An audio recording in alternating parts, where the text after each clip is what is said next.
لمحہ یا علی کہتا رہے، جس کو یہ حسرت ہے راہ خیر پر زندہ رہے، دم بدم لمحہ بلمحہ یا علی کہتا رہے، جس کو یہ حسرت ہے راہ خیر پر زندہ رہے۔ کہ شیر نے ساحل پہ جانے کا ارادہ کر لیا، شیر نے ساحل پہ جانے کا ارادہ کر لیا، اب تو ممکن ہی نہیں دشمن وہاں ٹھہرا رہے، جس کو یہ حسرت ہے راہ خیر پر زندہ رہے۔ سلام بھیجا محمد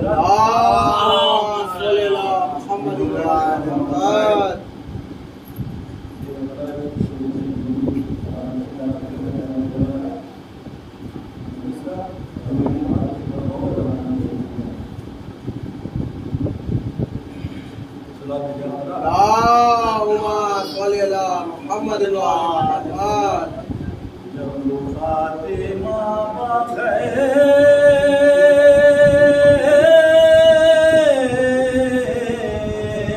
ہوا فوج شاہ کا، کوثر پا قافلہ گیا، پیاسی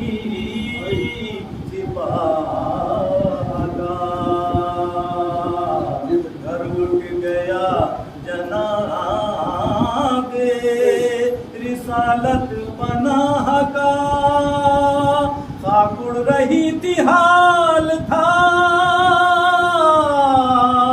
یہ بارگاہ کا، ہائے مقتل میں آئی فاطمہ زہرا پر نظر، چلائی زیر تیغ ہے بابا میرا پسر، زینب نکل حسین تڑپتا ہے خاک پر، 1900 ہے زخم تنے چاک چاک پر۔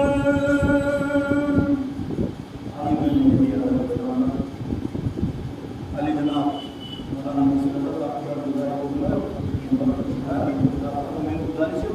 نعرہ سلوات اللہم صلی علی محمد۔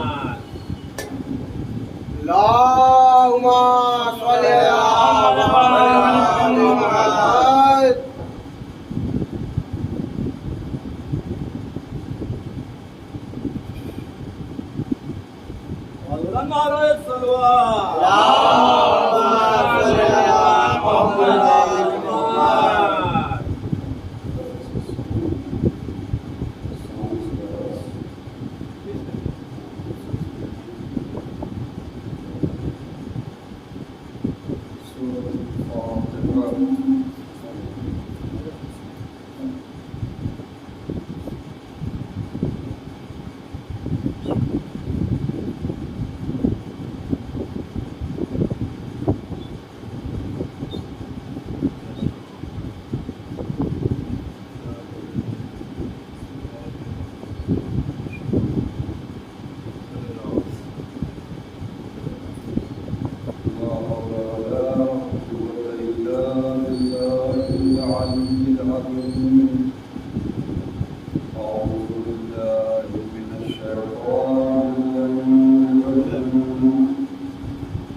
بجائے اس کے سلام کا مطلب کیا ہوتا ہے؟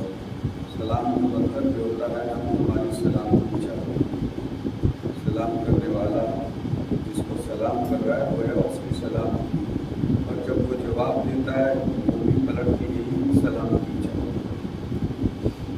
لیکن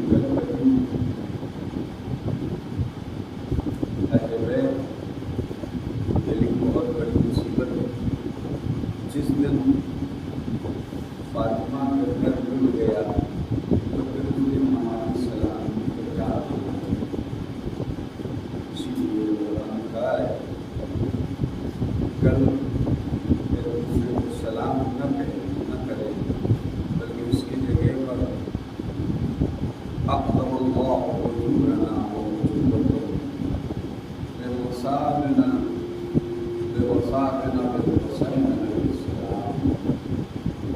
اس طرح کے الفاظ واقع ہیں. اور اگر عربی میں آپ نہیں کہہ سکتے ہیں تو اپنی زبان میں کہیں کہ خدا عالم اس عظیم مصیبت امام حسین پر ہم سب کو حج کرتا ہے اور ایک دوسرے کو تعزیت اور تسلیت کی شہادت پہلا ادب ہے. اور اس کے علاوہ گریبان چاک ہونا چاہیے، آستینیں اونچی ہوئی ہوں، یعنی انسان اپنی ایسی شکل بنائے لگے کہ یہ غم زدہ ہے، یہ مصیبت زدہ ہے. آج اس کے لیے کوئی خاص دن اس طرح سے اور وہ ہمارے عاشورہ ہیں اور صفات یہ اتنا زیادہ ہو سکتے قاتلان امام حسین پر لعنت کرتے ہیں. اللہم لم قتل الحسین و اصحاب جتنا زیادہ ہو سکتے جتنا زیادہ انشاءاللہ. یقیناً ہم یہ تو نہیں کہہ سکتے کہ ہم امام حسین کے غم کا جو حق ہے وہ ادا کر دیں یا ادا کر دیا، تو نہیں کہہ سکتے اور یہ ہو بھی نہیں سکتا ہے کہ ہم یہ دعویٰ کریں کہ ہم نے حسین کے غم کا حق ادا کیا. کبھی نہیں ہو سکتا. ہم مر جائیں, مٹ جائیں, ختم ہو جائیں. حسین کہتے ہیں ہماری جان چلی جائے, روح جسم سے نکل جائے, تبھی وہ حق حسین ادا نہیں. انشاءاللہ تعالی عالم ہمیں اور آپ کو سب کو اس عظیم مصیبت امام حسین میں زیادہ سے زیادہ اجر اور جزا دے, اور ہماری جو بھی ہم سے اپنی کوتاہیوں کا اعتراف کرتے ہوئے, جو بھی ہم سے یہ مجلسیں, یہ ماتم, یہ عزاداری ہے, اپنی تمام تر کمیوں کے ساتھ مدد عالم اس عزاداری کو, اس ماتم شرف کو عطا فرمائے. دوسری چیز یہ ہے کہ آئینی کی میں اعلان یہ دے رہا ہوں, اگر یاد آئے گا کل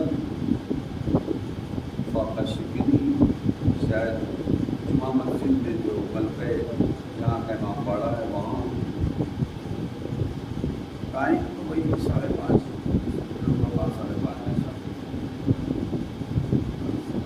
ٹریولنگ دیکھیے ٹائم کا کوئی مسئلہ نہیں. اگر 3:30 آپ فاقہ توڑتے ہیں تو کوئی حرج نہیں. آپ کے اندر طاقت ہے, ہوتے برداشت ہے, 1 گھنٹہ اور برداشت ہے, یہ کوئی مسئلہ نہیں. یہ کوئی کتابی یا پرانی یا اس میں نہیں لکھا ہے کہ اتنی بجے جو ہے آپ فاقہ توڑیں. اپنے اوپر ہے, ہوتے برداشت ہے تو ان سے اور ڈاک لے لیں. ہوتے برداشت ہے, بیمار ہے, مریض, البتہ یہ فاقہ مسائب ہے. اب اگر کوئی بیمار ہے, شوگر پیشنٹ ہے, اس کو پانی کی ضرورت ہے, یا اور بھی ایسے افراد ہیں جو نہیں کر سکتے, جتنا وہ کر سکتے ہیں اتنا کریں, اور جتنے سے ان کی وہ ضرورت پوری ہو سکتی ہے. اگر پانی سے کام چل سکتا ہے, کھانا پینا نہ کھائیں اور پانی پی کر اگر وہ اپنی بیماری یا اس کو جو ہے وہ تھوڑا دبا سکتے ہیں, برداشت کر سکتے ہیں, کوئی حرج نہیں. کھانا پینا نہ کھائیں تو یہ انسان کے اوپر ہے. بیمار ہے, مستحب کام ہے, فاقہ یہ مستحب امر ہے. اگر کوئی بیمار ہے اور نہیں رکھ رہا ہے تو ہم اس کی طرف کوئی تانہ زنی کریں یا انگشت نمائی کریں, وہ صحیح نہیں ہے. اگر انسان اپنی اس کی خود وہ اپنی حالت سمجھتا ہے کہ جتنا برداشت کر سکتا ہے, جتنا برداشت کر سکے اتنا وہ حسین کے غم میں جن چیزوں سے بچے. نہیں برداشت کر سکتا ہے کوئی مسئلہ نہیں, لیکن ہاں ایسا عمل نہ ہو کہ جیسے لگے کہ ہمیں کوئی غم ہی نہیں ہے, ہمیں کوئی احساس ہی نہیں ہے. اگر کھانا بھی کھا رہے ہیں تو بقدر ضرورت, جس سے آپ کی بیماری آپ کے جسم کو نقصان نہ پہنچے, بقدر ضرورت بس. یہ ساری چیزیں یہ خود انسان پہ ڈپینڈ کرتا ہے, جو بھی جیسے بھی چاہے. بہتر انسان فاقہ کرے اور دن بھر کا فاقہ ہو, اسی بات ان شاء اللہ دعوت عالم ہو, اس کو اچھی ایک چیز ہو. دوسری چیز ہے کل شامل علیحدہ سے ان شاء اللہ جو ہے وہ 8 بجے میں بیٹھیں گے, 5-6-8 بجے 2-4 سلام وغیرہ کریں گے.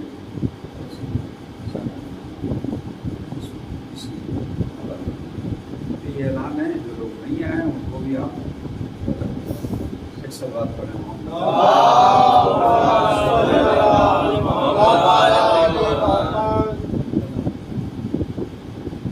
بلند نعرہ سلوات.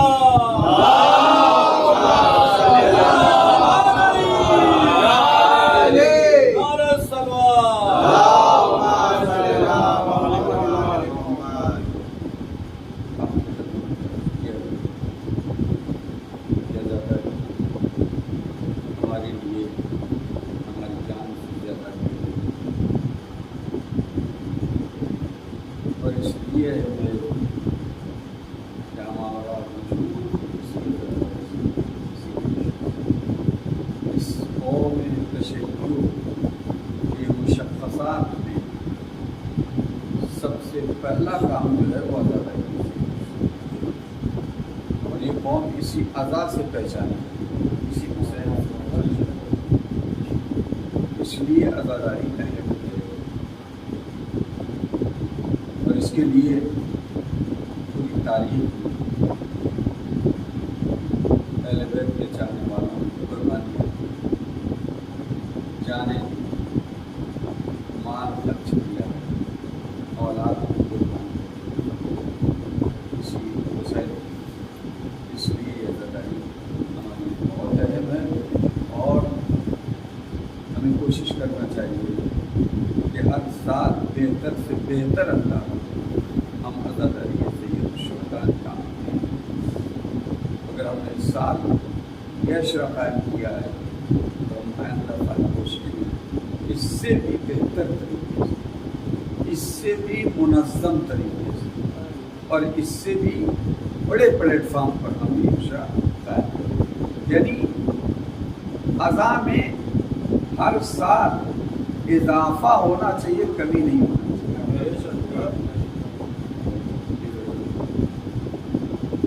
اور اس کے ساتھ میں نے آپ کے سامنے عرض کیا ہے کہ جہاں یہ ساری ظاہری چیزیں ضروری ہیں اور ان میں بہتر سے بہتر انتظام ہونا چاہیے، اسی کے ساتھ ساتھ ہم عزاداری کے جو اہداف ہیں، جو مقاصد ہیں، امام حسین السلام کی قربانی کے جو مقاصد ہیں، ہم اسے بھی اپنے سامنے رکھیں۔ اگر ہم یہ طے کر لیں کہ اس سال امام حسین کی سیرت پہ نظر کرتے ہوئے ہم ایک یہ کام کریں گے، اپنے لیے واجب کریں گے، ہر سال ایک چیز ہم جو ہے وہ انجام دینا کے عہد کر لیں۔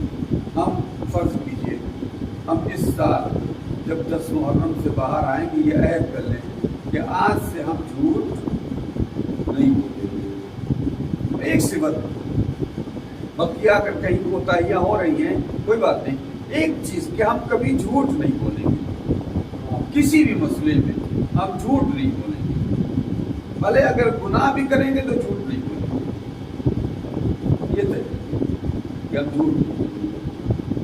تو اگر اسی طرح سے ہم ہر سال ایک وعدہ کرتے رہیں، اور یہ شب کون سی شب ہے؟ یہ شب عہد و پیمان کی شب ہے۔ آپ اس شب کو اس انداز سے کہ اس شب میں امام نے اپنے اصحاب کو بٹھا کر بیعت اٹھا لی تھی، لیکن بیعت اٹھانے کے باوجود بھی اصحاب نے اپنی وفاداری کا ثبوت دیا۔ کیا مطلب؟ یہ جو ہم آج 61 ہجری کی شب عاشورہ کہ جہاں حسین کے صحابیوں نے حسین سے وفاداری کا عہد کیا تھا اور اس عہد کو پورا کیا، آج کی شب عاشورہ ہماری ایسی ہونا چاہیے کہ ہم اپنے زمانے کے حسین سے عہد کریں، مولا ہم آپ کے وفادار ہوں گے، ہم آپ سے کسی طرح بے وفائی نہیں کریں۔ اس لیے شب عاشورہ ہے۔ آپ شب عاشورہ کو اس انداز سے کہ آج کا حسین وہ بھی ہم سے گویا ہم سے بیعت لے رہا ہے کہ جس طرح سے 61 ہجری میں میرے جد کے ساتھیوں نے ان کا ساتھ دیا، میں جب آؤں گا تم میرا ساتھ دو گے یا نہیں؟ تم میرے ساتھ وفاداری کرو گے یا نہیں کرو گے؟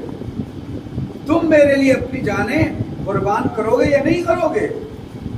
تم میرے لیے اپنے مال، اپنے تمام عزیز سے عزیز چیز کو قربان کرنے کے لیے تیار ہو یا نہیں ہو؟ شب عاشور ہم اپنے مولا کو یہ اپنے مولا سے وعدہ کریں، اپنے مولا سے عہد کریں، مولا ہم آپ کے لیے ایک لمحہ بھی اپنے قدم پیچھے نہیں، آپ جو طلب کریں گے ہم اس کو قربان کریں۔ یہ شب عاشورہ کی ہماری شب عاشورہ اس طرح ہم عہد کریں اپنے دور پہ حسین افسوس کی بات ہے، پتہ نہیں دعائے ندبہ آپ کے محلے میں ہوتی یا نہیں ہوتی۔ دعائے ندبہ ہر جمعے کو ہونا چاہیے۔ یہ ندبہ کیا ہے؟ یہ فریاد ہے۔ ندبہ یعنی فریاد۔ کس چیز کے لیے فریاد؟ فریاد اس چیز کی ہے کہ ہمارا امام موجود ہے لیکن ہمارے درمیان۔ یہ کتنے افسوس کی بات ہے۔ ایک امام کا کام یہ ہے کہ وہ اپنے چاہنے والوں اپنی امت کے درمیان ہو، لیکن ایسے حالات کہ آج ہم امام سے دور ہیں، ہمارا امام ہمارے سامنے نہیں ہے۔ کیوں؟ اس پہ فکر ہونا چاہیے، اس پہ رونا چاہیے، اس پہ آہ و پکار کرنا چاہیے۔ آخر وہ کون اسباب، وہ کون سے عوامل ہیں، وہ ریزن کیا ہے کہ جس کی وجہ سے آج بھی ہمارا امام سے بچ بھی رکھ گئی، اور خاص کر 4 عیدوں کو، عید جمعہ، عید فطر، عید قربان اور عید قدیم، ان 4 موقعوں پہ کہا گیا ہے اپنے امام کو یاد کرو دعا کے ذریعے۔ کیوں؟ اس لیے کہ حقیقی عید تو وہی ہوگی جو امام کے حضور کے ساتھ ہو۔ اگر ہمارا امام ہمارے درمیان ہوگا تب وہ اصل عید ہوگی، اور نہیں یہ عید ہمارے لیے عید نہیں ہے اگر امام ہم سے ہمارے درمیان نہیں ہے۔ دعائے ندبہ میں ایک جملہ ہے، عزیز علیہ ان اری الخلق ولا، عزیز علیہ، ہمارے لیے ناگوار بات ہے کہ ہم پوری دنیا کو تو دیکھیں لیکن آپ کو یہ آنکھیں کس لیے بنی ہیں؟ اللہ نے ان آنکھوں کو کس لیے بنایا ہے؟ سب سے پہلے ان آنکھوں جیسی نعمت سے سب سے پہلا فریضہ ہے کہ حجت خدا کی زیارت ہو، ولی خدا کی زیارت ہو، لیکن ہم ولی خدا کی زیارت نہیں کر پاتے۔ عزیز علیہ، یہ ہمارے لیے بڑی ناگوار، بڑی مصیبت ہے، ہمارے لیے عظیم مصیبت ہے۔ علی الخلق، ساری مخلوقات پوری دنیا کو دیکھیں، بلا تھوڑا لیکن آپ دیکھیں گے دعائے ندبہ میں کیا کہا جاتا ہے؟ متا ترانا مدرا، اے میرے مولا آخر وہ دن کب آئے گا کہ جب ہم آپ کو دیکھیں گے آپ ہمیں دیکھیں گے۔ اس لیے آپ کی شب جہاں حسین گھروں میں منائے وہیں اپنے مولا کو یاد، اپنے وقت کو حسین کو غصہ ہے۔ آج شب جمعہ بھی ہے اور شب عاشوری،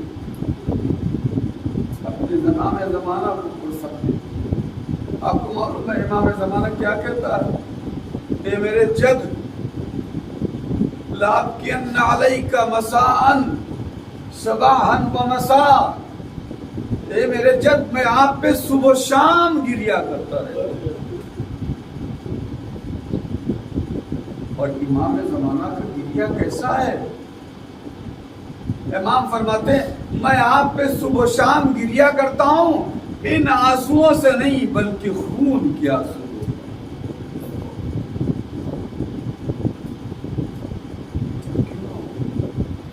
اس لیے کہ وہی تو واضح سے کربلا ہے، کیوں نہ روئے؟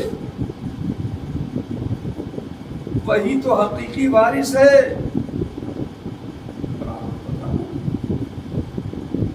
امام معصوم جب ارادہ کرے تو ماضی کے جتنے واقعات ہیں اس کے سامنے جو ہے وہ زندہ اس کی نظر کے سامنے، اس کے ارادے پہ ڈپینڈ ہے۔ اگر وہ ارادہ کرے کہ میں اس سنکسس ہجری کا وہ واقعہ دیکھنا چاہتا ہوں تو وہ سارے واقعات زندہ امام کے سامنے آ جائیں گے۔ یہ امام کا پاور، یہ امام کی طاقت۔ اور اب اگر آپ جنائیہ خود امام کی طرف سے منسوخ اس میں کچھ نہیں بولا۔